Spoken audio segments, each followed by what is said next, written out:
성도 여러분 안녕하십니까? 예. 어린이 설교 시간입니다. 며칠 전에 페이스북에 올라온 한 사건이 있었습니다. 12월 7일 날 올라온 일이니까 매우 따끈따끈한 일이죠. 실제 이게 2014년도에 일본에서 있었던 일인 모양입니다. 어떤 냉동 창고를 관리하는 여직원이 있었습니다. 그런데 이 여직원이 냉동 창고에 일을 보러 들어갔다가 갑자기 냉동 창고 문이 확 닫혔습니다. 여러분, 냉동 창고는 안에서는 문을 못 열게 되어 있습니다. 그 안에서 아무리 두드리고 소리치고 살려달라고 해도 누가 들을 길이 없습니다. 그렇게 하다가 몸은 점점 얼어붙어서 꼼짝할 수 없게 되었고, 내가 여기서 죽는구나 이런 생각을 하니 서러운 생각이 들어서 그 안에서 울기도 하고, 그렇게 5시간이 지났습니다. 이제는 아무도 인기척이 없습니다. 여직원은 이제 몸이 이미 감각이 없어질 정도로 얼어붙었습니다. 그런데 이때 냉장고 문이, 그 냉동고 문이 삐끗 열리는 것입니다. 냉동고 문을 연 사람은 경비원 아저씨였습니다. 그렇게 기적적으로 이 여자가 구조되고 난 이후에 그 아저씨에게 질문을 했다고 합니다. 아저씨, 내가 거기 있는지 어떻게 아셨어요? 그랬더니 그 경비원이 이런 얘기를 했습니다. 내가 이 공장에 온 지 35년이 됐는데 이 여직원 말고는 누구도 나에게 그렇게 마음의 정성을 담아서 인사하는 사람을 한 번도 못 봤다. 이 여직원은 출근하면서 아저씨 안녕하세요 하고 인사하고, 또 퇴근하면서 아저씨 수고하세요 그리고 퇴근하고. 그래서 이 아저씨가 매일같이 그 아가씨가 인사하는 그 맛에 아주 살맛이 났습니다. 그러면서 이 아저씨는 그런 얘기를 했습니다. 사람들이 나를 모두 별 볼 일 없는 사람으로 대했지만은 당신은 매일 나에게 인사를 해줘서 내가 당신이 늘 기다려줬다.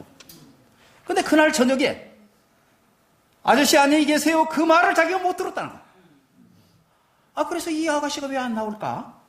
이상하다. 사람들이 다 퇴근하고 난데도 안 나오는 거예요. 그래서 이 경비 아저씨가 이 아가씨를 찾으러 다녔어요. 여기도 뒤져보고 저기도 뒤져보고. 그러다가 드디어 냉동고 문을 가서 탁 열었는데 그 안에 이 아가씨가 있었던 것입니다. 날마다 건넨 그 짧은 인사 한마디가 그 여직원의 생명을 구했습니다. 그래서 이 글을 올린 분이 뭐라 그러는가 하면 인사 잘하자 그렇게 하고 글을 올렸어요. 귀례교회 어린이 여러분 먼저 인사 잘하기 바랍니다. 남에게 친절한 어린이가 되시길 바랍니다. 인사 잘하는 사람이 되세요. 히브리 13장 16절에 혹시 박기조 집사님 말씀을 띄울 수 있으면 띄워주시기 바랍니다.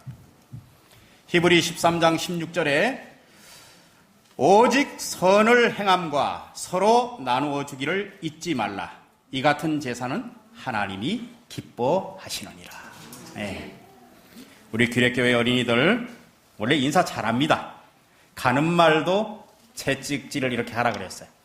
우리 귀례교회 어린이들이 인사 잘하는 아주 친절한 어린이들이 다 되시기를 이 시간에 간절히 바랍니다. 하나님의 말씀 마태복음 21장 28절로부터 있는 말씀을 제가 봉독하도록 하겠습니다. 21장 28절로부터 있는 말씀입니다. 그러나 너희 생각에는 어떠하뇨? 한 사람이 2 아들이 있는데 맏아들에게 가서 오늘 포도원에 가서 일하라 하니 대답하여 가로되 아버지여 가겠소이다 하더니 가지 아니하고, 둘째 아들에게 가서 또 이같이 말하니 대답하여 가로되 실소이다 하더니 그 후에 뉘우치고 갔으니 그 둘 중에 누가 아비의 뜻대로 하였느냐? 가로되 둘째 아들이니이다. 예수께서 저에게 이르시되 내가 진실로 너희에게 이르노니 세리와 창기들이 너희보다 먼저 하나님 나라에 들어가리라. 요한의 의와 도로 너희에게 왔거늘 너희는 저를 믿지 아니하였으되 세리와 창기는 믿었으며 너희는 이것을 보고도 종시 뉘우쳐 믿지 아니하였도다. 다시 한 비유를 들으라. 한 집 주인이 포도원을 만들고 산으로를 두르고 거기에 집자는 구유를 파고 망대를 짓고 농부들에게 세로 주고 타국에 갔더니 실과 때가 가까움에 그 실과를 받으려고 자기 종들을 농부에게 보내니 농부들이 종들을 잡아 하나는 심히 때리고 하나는 죽이고 하나는 돌로 쳤거늘 다시 다른 종들을 처음보다 많이 보내니 저희에게도 그렇게 하였는지라. 후에 자기 아들을 보내며 가로되 저희가 내 아들은 공경하리라 하였더니 농부들이 그 아들을 보고 서로 말하되 이는 상속자니 자 죽이고 그의 유업을 차지하자 하고 이에 잡아 포도원 밖에서 내어 쫓아 죽였느니라. 그러면 포도원 주인이 올 때 이 농부들을 어떻게 하겠느냐? 저희가 말하되 이 악한 자들을 진멸하고 포도원은 제때 실과를 바칠 만한 다른 농부들에게 새로 줄지니이다. 예수께서 가라사대 너희가 성경에 건축자의 버린 돌이 모퉁이의 머릿돌이 되었나니 이것은 주로 말미암아 된 것이요 우리 눈에 기하도다 함을 읽어본 일이 없느냐. 그러므로 내가 너희에게 이르노니 하나님의 나라를 너희는 빼앗기고 그 나라에 열매 맺는 백성이 받으리라. 이 돌 위에 떨어지는 자는 깨어지겠고 이 돌이 사람 위에 떨어지면 저로 가루로 만들어 흩으리라 하시니 대제사장들과 바리새인들이 예수의 비유의 말을 듣고 자기들을 가르쳐 말씀하심인 줄 알고 잡고자 하나 무리를 무서워하니 이는 저희가 예수를 선지자로 아미더라. 마태복음 21장을 제가 다 읽지는 않습니다. 특별히 성경에 예수님께서 두 번의 비유를 통해서 연속된 메시지를 같은 사람에게 이렇게 전한 것은 그렇게 흔치 않습니다. 마태복음 21장은 예수님의 공생애 중에 마지막 한 주간의 때였습니다. 그래서 예수님이 그동안 제자들에게 보여왔던 모습과는 전혀 다른 모습이었습니다. 제자들에게 이야기합니다. 어디 가면 새끼 나귀가 있으니 그 나귀를 끌고 와라. 주인이 이 나귀 어디에다 쓰려고 그러십니까? 주가 쓰시겠다고 하라. 그렇게 해서 그 나귀를 가져와서 예루살렘 성에 들어가지도 여태까지 대부분 다 예수님이 늘 이렇게 바깥쪽으로 도시다가 그때 예루살렘 성으로 입성하시는 것입니다. 생전에 타보지도 않던 그런 나귀를 타고 왕이 입성하는 것처럼 말이에요. 그동안엔 제자들에게 그렇게 얘기하셨어요. 내 나라는 이 땅에 있지 않다.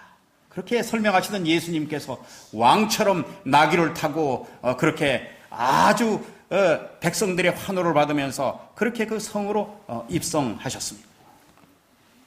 들어가서 또 그냥 어떻게 가만히 있은 것이 아니라 성전에서 매매하는 사람들을 내어 쫓으신 것입니다. 돈 바꾸는 사람, 비둘기 파는 사람, 이런 사람들의 의자를 둘러 엎으시고 내 집은 만민이 기도하는 집이니라. 너희들이 어떻게 강도의 굴혈을 만드느냐. 이렇게 예수님이 전에 보이지 않던 아주 과격한 행동을 그렇게 하셨습니다. 그리고 또 나오다가 길가에 무화과나무를 저주하고 무화과나무가 마른 사건과 함께 이 이야기가 나오기 바로 직전에 성전에서 많은 장로들과 대제사장들이 예수님에게 따져묻기 시작합니다. 당신이 뭔 권세로 이런 일을 하냐 말이야. 누가 이 권세를 당신에게 줬냐? 이렇게 예수님에게 이제 따져묻습니다. 예수님이 여태껏 해오지 않던, 그래서 제자들이 그동안의 예수님의 모습과는 사뭇 다른 그런 모습을 보게 된 것입니다. 그런데 예수님은 이렇게 자기를 인정치 않는 대제사장들과 백성의 장로들을 향해서 두 번의 질문을 통해서 그들이 가지고 있는 자화상을 보도록 하십니다. 그래서 여러분들 제가 읽었던 21장 28절의 첫 질문입니다. 너희 생각에는 어떠하뇨? 하고 질문을 하는 것입니다. 한 사람이 두 아들이 있는데 아버지의 뜻은 포도원에 가서 일해라 하는 것입니다.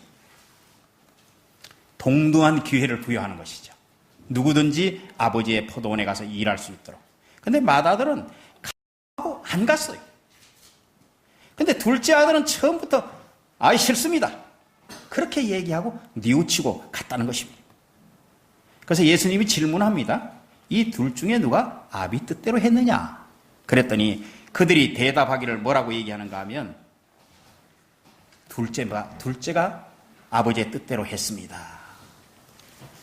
이 비유에서 여기 한 사람은 누구를 나타내는가 하면 하나님을 나타냅니다. 두 아들은 두 부류를 나타냅니다. 순종하는 사람과 불순종하는 사람을 나타냅니다. 죄가 세상에 들어온 후에 세상에서는 항상 이 두 무리가 존재하고 있습니다. 오늘날뿐만 아니라 우리가 사는 이 마지막 때까지도 이것은 교회 안에 존재할 것입니다. 순종하는 자와 불순종하는 자가 존재한다는 것입니다. 맏아들은 누구를 대표하는가 하면 하나님의 아들이 되었노라 하고 공언하는 사람들을 대표한다. 그렇게 했어요. 하나님의 뜻을 행하지 않으면서 말입니다.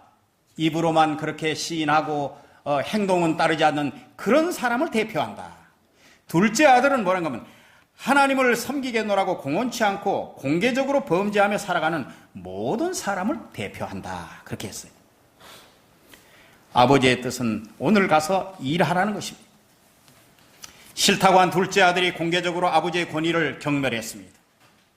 아버지의 말씀에 순종하는 신용도 하지 않았습니다. 그는 아들의 특권을 그 집에서 누리고 있었습니다.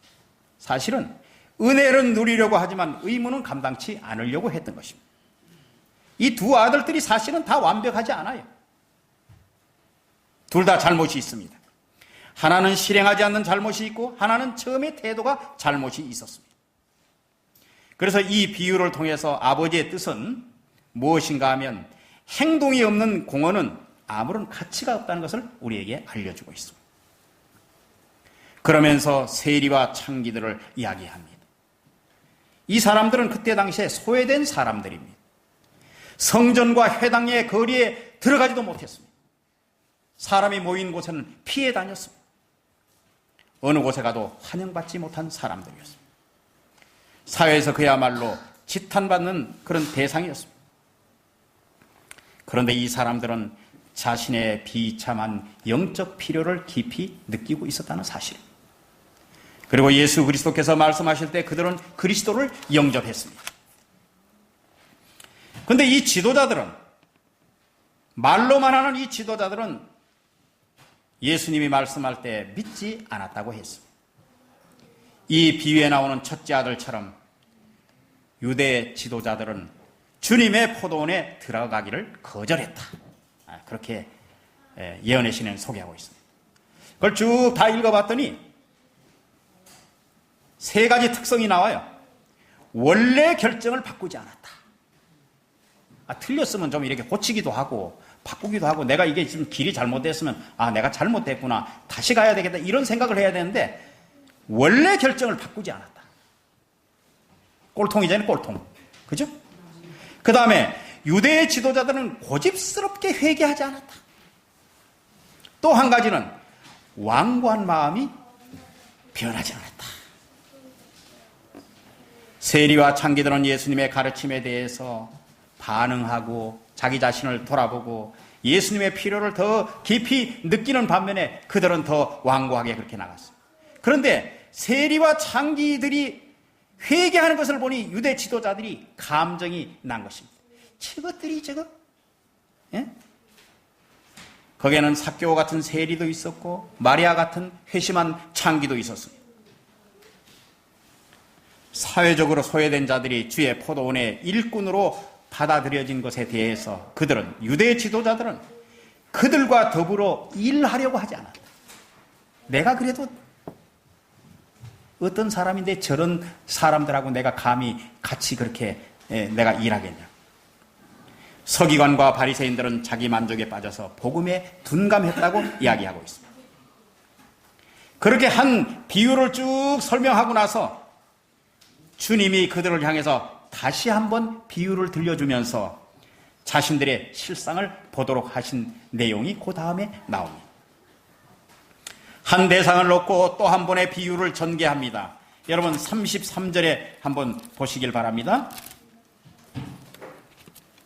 다시 한번 비유를 들으라. 한 집 주인이 포도원을 만들고 산으로 두르고 거기에 즙자는 구유를 파고 망대를 짓고 농부에게 세로 주고 타국에 갔더니, 예수님이 이 말씀을 하실 때 어디에 있는 말씀을 근거로 말씀하셨는가 하면 이사야 5장 1절로 7절에 있는 말씀을 가지고 근거로 해서 말씀을 하셨습니다. 거기에 보면 한 사람이 땅을 파고 돌을 제하고 극상품 포도나무를 그 땅에다 심은 것입니다. 자기가 할 수 있는 대로 최선을 다했습니다. 좋은 포도를 갖다 심고 결과물이 좋게 나오기를 기대했지만은 극상품 포도나무에 열린 그 열매는 들포도가 맺힌 것입니다. 그래서 그는 이렇게 고백했습니다. 내가 무엇을 더 할 것이 있겠느냐? 할 수 있는 것을 다 쏟아부었습니다. 제가 신영순 집사님 그 대추나무 밭에 가가지고 한겨울에는 제가 일이 없는 줄 알았어요. 날도 추워지고 그러면 아무 일이 없는 줄 알았는데 그 대추나무 밭에 가보니 일이 참 많습니다. 나 그렇게 일이 많은 줄 몰랐어요. 자, 우선 대추나무 가지 잘못 나온 거, 늘어진 거 이런 거 다 전정해야죠. 그 다음에 또 그 밑에다가 거름 주는데 거름 주는 것도 떠내려갈까봐, 비 오면 떠내려갈까봐 그것도 흙으로 또 다 덮대요. 북을 만들어가지고 다 이렇게 하고. 또 나무 가지가 늘어지면 또 늘어지지 말라고 바람에 또 찢어질까봐 또 이 지주 또 다 세우고 할 일이 너무너무 많은 거예요. 그렇게 하다가 보면 겨울 동안 쉴 사이가 없어요. 이 농부가 말입니다. 할 수 있는 것을 다 해놓고 그렇게 하고 세로 주고 타국을 간 것입니다. 여기에 이 포도원은 이스라엘 족속이라 그랬고 그의 기뻐하시는 나무는 유다 사람이라고 이사야 5장 7절에 그렇게 표현하고 있습니다. 그래서 이제 포도나무도 금방 심어놓고 여러분들 소출이 바로 생기는 건 아니잖아요.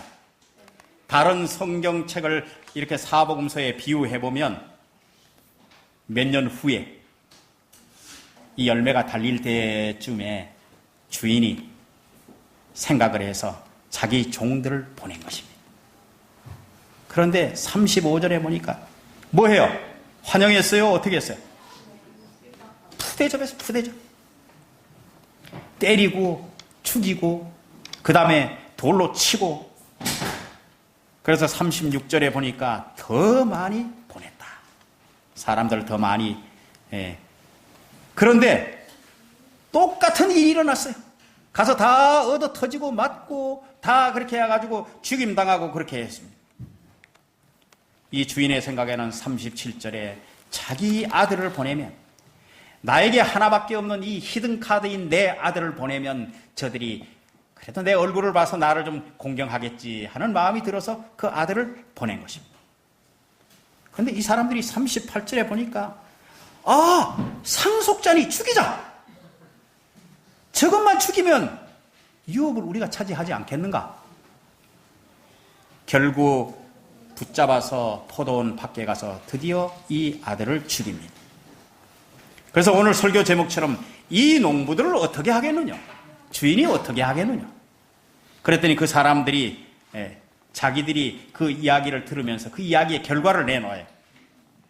그 주인은 아마 악한 자를 진멸하고 제때 실과를 바칠 만한 농부들과 교체하지 않겠습니까? 자기들이 그렇게 답을 내놔요. 스스로 자기 입으로 그 결단의 말을 하게 해준 것입니다.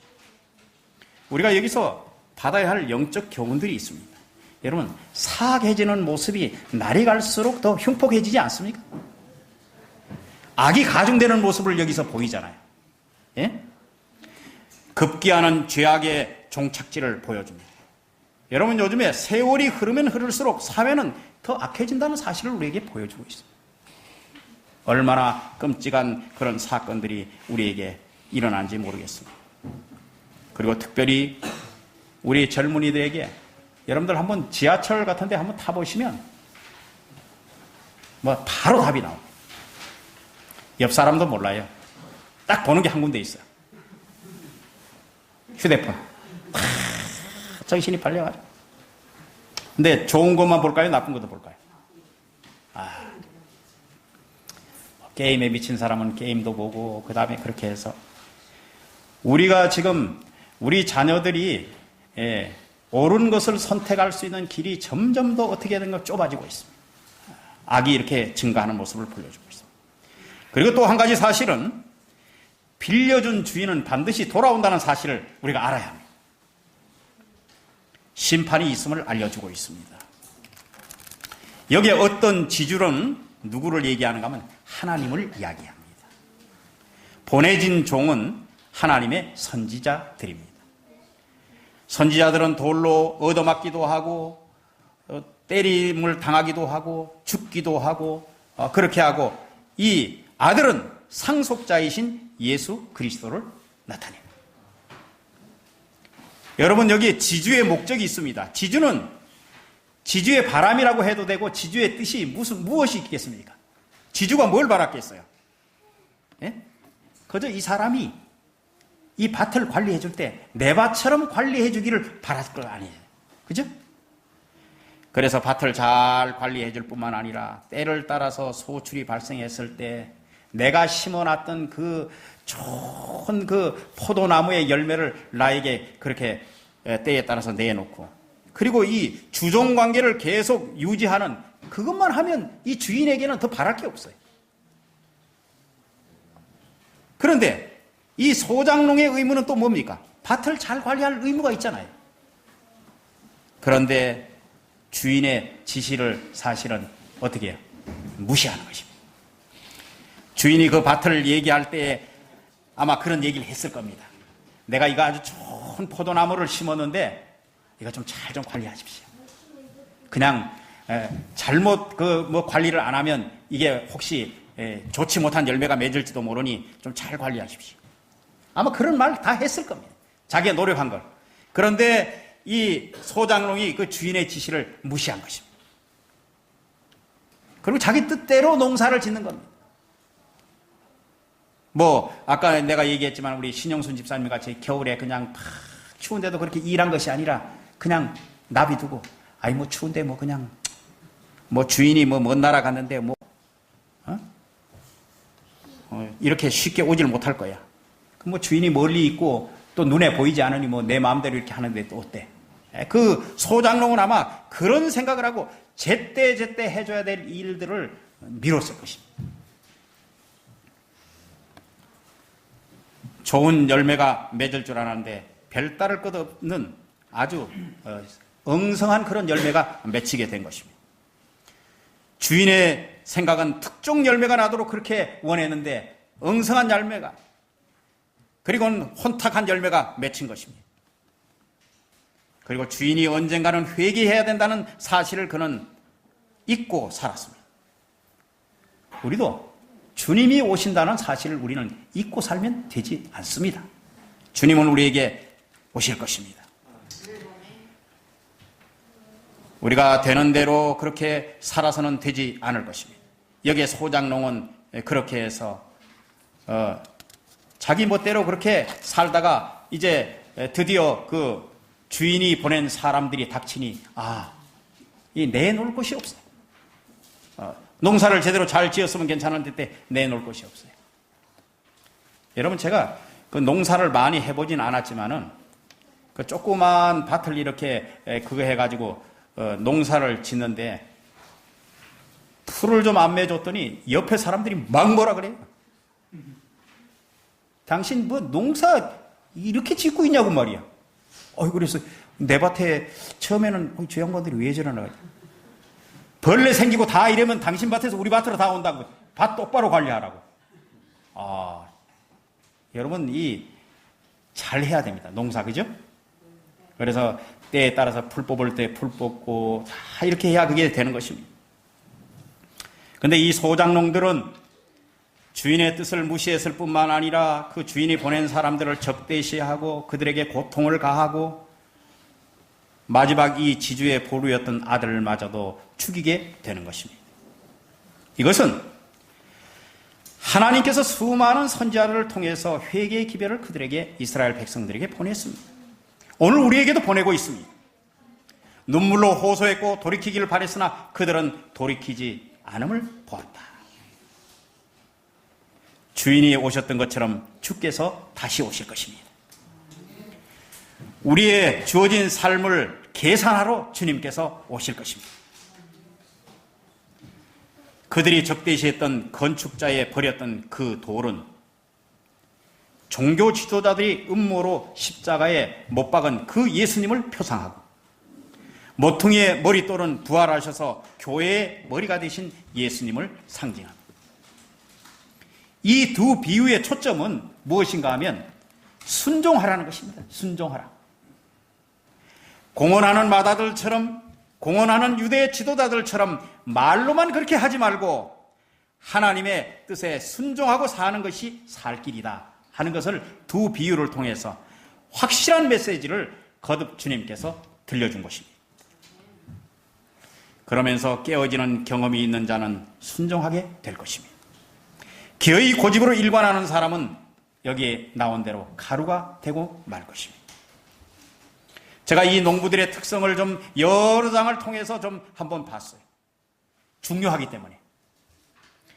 이 농부들이 어떤 특성을 가지고 있는가 하면 여러분 잘 좀 듣고 이해하시기 바랍니다. 맡은 일에 충성하지 못했다. 그들이 유대 백성의 지도자들이었기 때문에 백성들을 신실하게 가르치지 않았다. 자기만 알고 있는 거죠. 자기만 알고 있고 백성들에 대해서 신실하게 가르치지 않았고 하나님에 대해서 선하심과 인자하심과 사랑과 봉사에 대한 것을 가르쳐주지 않았다. 백성에게 어떻게 봉사해야 되고 어떻게 하나님을 위해서 일해야 되고 이것을 가르쳐주지 않았다 그 말이에요. 그리고 자기 영광만 구했다. 그리고 포도원의 열매를 사사로이 쓰려고 했다. 저희는 사람의 관심과 존경을 저희 자신에게 끌려고 하였다. 아주 내만 잘 저거 하면 됐지. 그런 생각이 그의 마음 가운데 아주 팽배했다는 것입니다. 그리고 그들은 성경을 곡해했을 뿐만 아니라 다른 사람에게 무거운 짐을 지우고 의식을 강조했다. 하나님을 더 이상 사랑하지 않았다. 그리스도의 아름다운 품성을 시기하였다. 그들은 그리스도의 성공을 두려워하였다. 그리스도께서 주장하시는 의의 표준을 미워하였다. 저희의 이기심을 폭로하는 그 예수님을 자기들이 그 폭로의 대상임을 알고 죽이기로 결심했다. 그리고 더 엄청난 말씀은 그들이 마지막 시험을 받았는데 곧 순종하면 영생을 얻고 불순종하면 영원히 사망하게 될 시험이 저희 앞에 이르러 왔을 때 저희는 거룩한 자를 거절하였다. 그렇게 표현하고 있습니다. 하나님께서 우리를 택하신 목적이 계십니다. 하나님께서 특별히 이스라엘 백성들을 선택하신 것은 다른 어떤 나라보다 탁월하기를 하나님이 원하셨습니다. 그들이 할 일은 결과물로서 하나님의 영광을 드러낼 목적으로 하나님께서 그들을 선택하셨습니다. 여러분, 그런데 이것이 예수님이 비유로 이렇게 쭉 설명을 했는데 단 일주일 후에 예수님이 이 일을 겪게 될 일을 예수님이 지금 비유로 말씀하고 계시는 것입니다. 마지막 주일, 십자가를 앞에 둔 마지막 주일, 몇 날이 안 되어 당신이 죽음을 당할 그 청사진을 통해서 그들의 현 상태를 짚어주고 계신 예수님의 모습이야말로 그들의 영혼을 아끼는 주님의 모습이었습니다. 여러분, 거듭거듭 그들에게, 그 종들에게 종을 보낸 진짜 이유는 뭘까요? 네? 뭐 때문에 보내셨겠어요? 땅에 대한 지주의 생각을 확인하러 보내는 것입니다. 한 번 보내고 기회를 더 주고 또 한 번 보내고 기회를 더 주고 아들을 보내면서 기회를 주고 그리고 거기 울타리가 잘 보존되고 있는지, 여러분 이 울타리는 하나님의 율법이라 그랬어요. 하나님의 율법이 보존되어 백성들이 그 율법 가운데 잘 보호받고 있는지 주인은 관심이 있었습니다. 망대는 허물어지지 않았는지, 그 망대는 성소, 하나님의 교회가 제 기능을 잘 하고 있는지, 그것이 이 주인에게는 관심이 있었습니다. 극상품 포도나무가 잘 관리되고 있는지, 그 땅에 심겨진 백성이 제 구실을 잘 하고 있는지, 그것이 그 주인에게는 궁금한 대상이었습니다. 그리고 나무의 열매가 A급 최고의 극상품이란 브랜드를 유지하고 있는지, 그것이 주인에게는 관심이 있었습니다. 그 백성들로 하여금 하나님께 영광이 돌려지고 있는지, 그것을 주인은 알고 싶었던 것입니다. 그러면서 화이트부인은 이렇게 얘기합니다. 오늘날 교회, 현세의 교회는 하나님께로부터 큰 특권과 축복을 받았고, 하나님께서는 교회로부터 상당한 보답이 있기를 기대하신다.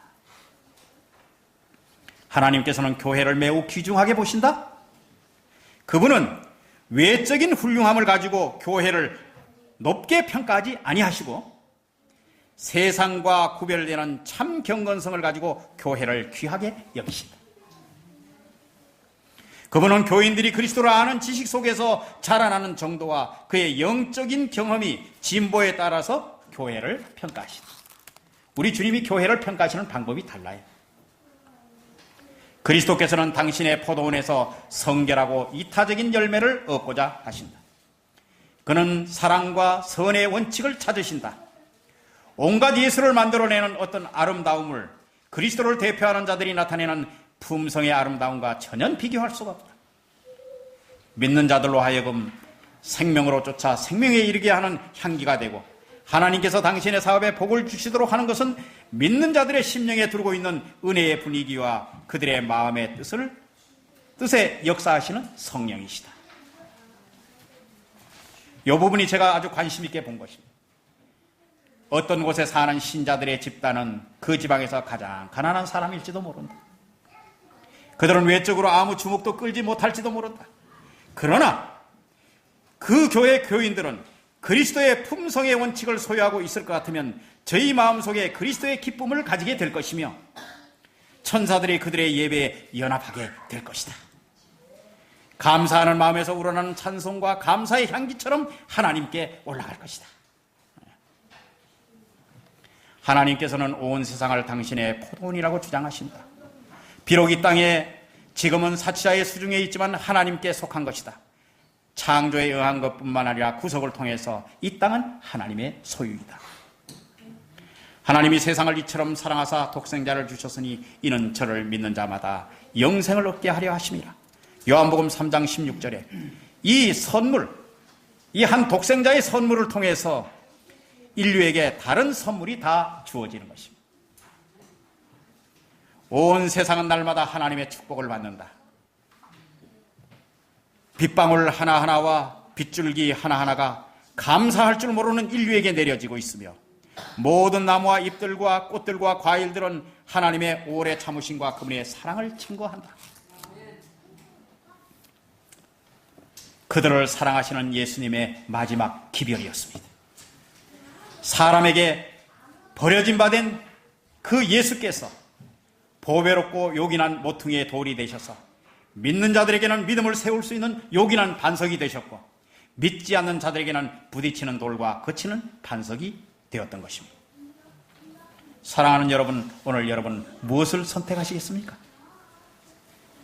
처음에는 거절하였지만 돌이킨 아들처럼 순종을 선택하시겠습니까? 아니면 소작인처럼 마지막 라스트 찬스를 거절하는 것을 선택하시겠습니까? 처음 예는 순종하는 선택의 결과를 나타내 보였고, 두 번째는 불순종하는 선택의 결과를 보여주고 있습니다. 여러분, 우리가 성경에서 교훈을 좋은 데서도 얻고 나쁜 데서도 얻고 그렇게 두 가지를 다 얻어야 합니다. 무슨 말인지 아세요? 제가 부모님을 이렇게 욕스럽게 하려고 그래서 제가 이 말씀을 드리는 게 아니라, 저희 아버지가 술을 하도 좋아하셔서 제가 마음 가운데 어떤 생각을 했는가 하면 나는 평생 내가 술을 먹지 아니하리라. 그런 결심을 했어요. 여러분, 아버지의 나쁜 것을 보고 내가 좋은 걸 선택했습니까? 예. 또 좋은 것에서는 좋은 걸 선택하죠. 저 사람이 좋은 걸 하는 걸 보고 나도 그래야지. 그렇게 선택하고 나쁜 일에 대해서는 어떻게 해요?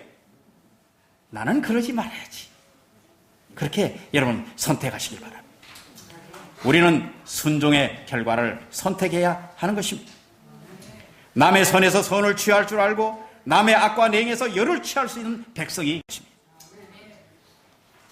주께서는 우리가 구원의 큰 경륜의 가치를 인식하고 하나님의 자녀로서 우리의 고상한 특권을 깨닫고 감사하는 마음으로 그분에게 순종하는 생애를 살게 되기를 바라신다. 얼마나 확실한 그런 일인지 모릅니다. 사랑하는 여러분들이시여, 주님이 마지막으로 2번 겹쳐서 그들을, 예수님을 접대하는 그들에게 이 운명의 기별을 전했던 것처럼 오늘 우리에게 이 기별을 전해줄 때 우리의 마음들이 하나님께 순종하는 백성으로 그렇게 살게 되셔서 주님으로부터 우리 모두가 다 구원을 이루는 그런 거룩한 백성들이 되시기를 이 시간에 간절히 바랍니다.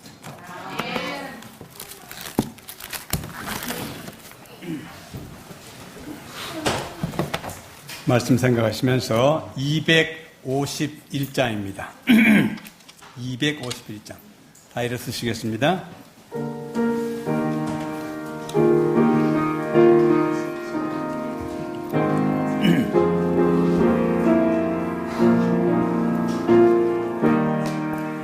너를 들어 하늘 보라 어지러운 세상 중에 곳곳마다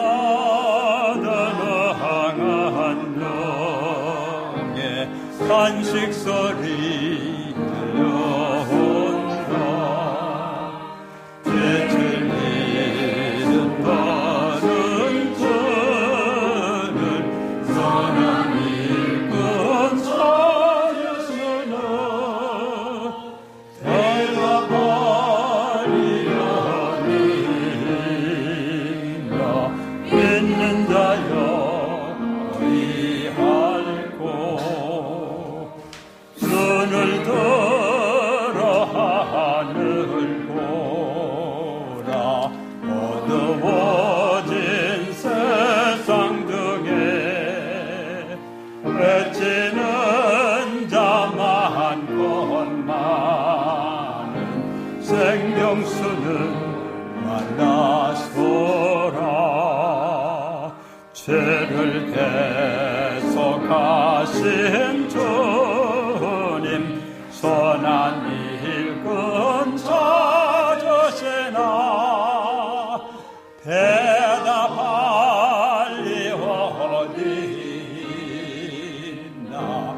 믿는 자여 의할고 눈을 들어 하늘 보라. 살아계신 주 하나님 약한 자를 부르시며 하늘 뜻을 전하셨다. 생명수는 홀로 예수 처음이요 마정이라. 주님 너를 부르신다. 믿는 자여 의할고 눈을 들어 하늘 보라. 다시 사신 그리스도 만 백성을 사랑하사 오래 참고 기다리쇼.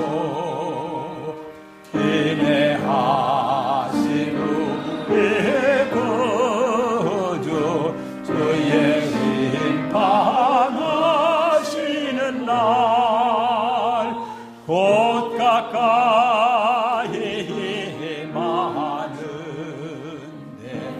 믿는 자여 의할고.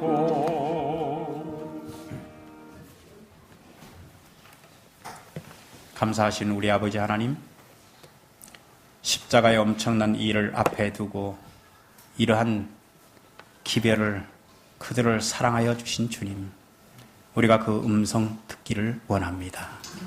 우리가 주의 말씀을 순종하는 백성 되게 해 주시옵소서.